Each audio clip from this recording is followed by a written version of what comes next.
To R S education. आज हम बात करेंगे एन के इम्पॉर्टेंट टॉपिक जिसका नाम है FLN। मेनली KVS और NVS के लिए भी इम्पॉर्टेंट है। क्या है इसके अंदर, क्या चीज़ें हैं, क्या क्या ऐड किया गया है, हर एक चीज़ इसके अंदर अपने देखेंगे। तो सबसे अगर पहले बात करें कि FLN है क्या। FLN है क्या? फाउंडेशन लिटरेसी एंड न्यूमरेसी, यानी बेसिक जो जैसे मल्टीप्लाई हो गया, ऐड करना हो गया, सब्सट्रैक्ट करना हो गया, ये चीज़ें क्लास 3rd तक के बच्चों को सिखाना। ठीक है, यानी बेसिक जो चीज़ें हैं वो उनको प्रोवाइड करवाना, यही क्या है FLN है। अब मेन मोटिव क्या है इसका कि 2025 तक लगभग जितने भी प्राइमरी स्कूल्स हैं उनके अंदर ये चीज़ें क्या हो बच्चों को मिल जाए। ठीक है, अब मेनली NEP के अकॉर्डिंग क्या है कि सीखने के लिए एक तत्काल और आवश्यक शर्त के रूप में FLN स्वीकार किया गया। अब क्यों इंपॉर्टेंट है कि अगर जब तक बच्चे को बेसिक नॉलेज नहीं होगी तो वो आगे बड़ी चीज़ें नहीं कर पाएगा। फॉर एग्जांपल अगर मैथ के अंदर ही देखें तो अगर उसको मल्टीप्लाई और ऐड करना ही नहीं आता है तो वो बड़े बड़े जो क्वेश्चंस हैं आगे बड़ी क्लासेस के अंदर वो नहीं सॉल्व कर पाएगा। अब मेन मोटिव क्या है इसका कि कक्षा 3 तक यानी क्लास 3rd तक क्या होना चाहिए, इसका इम्प्लीमेंट होना ही चाहिए। अब प्रारंभिक मेनली एजुकेशन के अंदर क्या है कि इसके तहत बच्चों में बुनियादी पढ़ने की समझ, सुंदर लेखन और सामान्य जोड़ घटाव का स्तर सुनिश्चित करना प्रमुख लक्ष्य है। यानी ये मेन मोटिव है इसका जो FLN के अंदर ऐड किया गया है। अब NEP का मुख्य आधार क्या है? बुनियादी शिक्षा का यह मजबूत ढांचा आगे की शिक्षा के सुदृढ़ीकरण में भी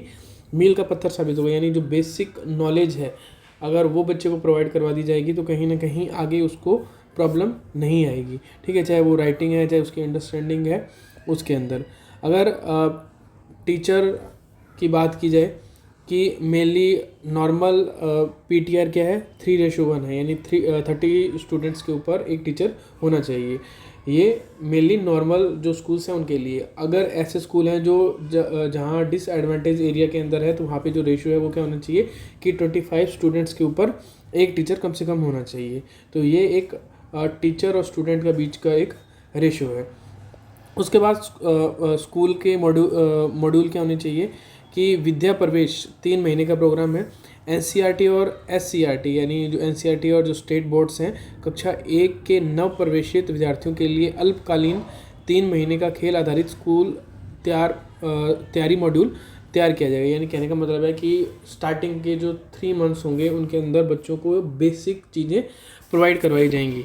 ठीक है, इसमें आकर्षित गतिविधियां और विशेष रूप से तैयार वर्कबुक होगी जिनमें अक्षर, रंगीन ध्वनियाँ, शब्द यानी मेनली कुछ कलरफुल थिंग्स होंगी जो नोटबुक बुक के अंदर शामिल की जाएंगी, जिससे क्या है बच्चा थोड़ा सा क्रिएटिव होगा। उसको कुछ होता है ना कि जैसे कलर्स होते हैं तो वो ज़्यादा अट्रैक्ट करते हैं, तो वैसे ही बच्चा खेलेगा, साथ में कुछ जो बेसिक नॉलेज है वो भी गेन करेगा, तो उसका इंटरेस्ट बढ़ेगा स्कूल के अंदर। ये स्टार्टिंग के अंदर स्कूल का है।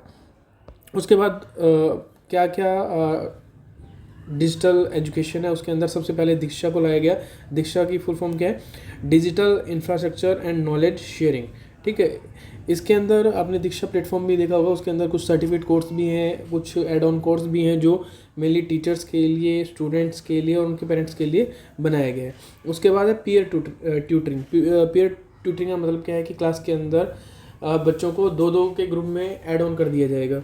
ठीक है, अब जब बच्चे पीयर के अंदर पढ़ेंगे तो वो बहुत ज़्यादा अटेंशन देके पढ़ते हैं कि कहीं ना कहीं कंपटीशन है उनका उनके पीयर के साथ है। ठीक है, जब विद्यार्थी एक दूसरे से मिलकर सीखते हैं तो ये प्रक्रिया अत्यंत प्रभावी और जीवंत हो जाती है। NEP सहपाठी शिक्षण को एक सशक्त सहयोगी पद्धति के रूप में बढ़ाता है। ठीक है, अब जो मेनली KVS वगैरह के स्कूल्स हैं उनके अंदर पीयर ट्यूटरिंग को ऐड ऑन कर लिया गया है। ठीक है, यानी बच्चे आपस में ग्रुप बना के अपनी स्टडी को करते हैं। उसके बाद देखते हैं निपुण। अब निपुण की फुल फॉर्म क्या है? National initiative and proficiency in reading with understanding and numeracy.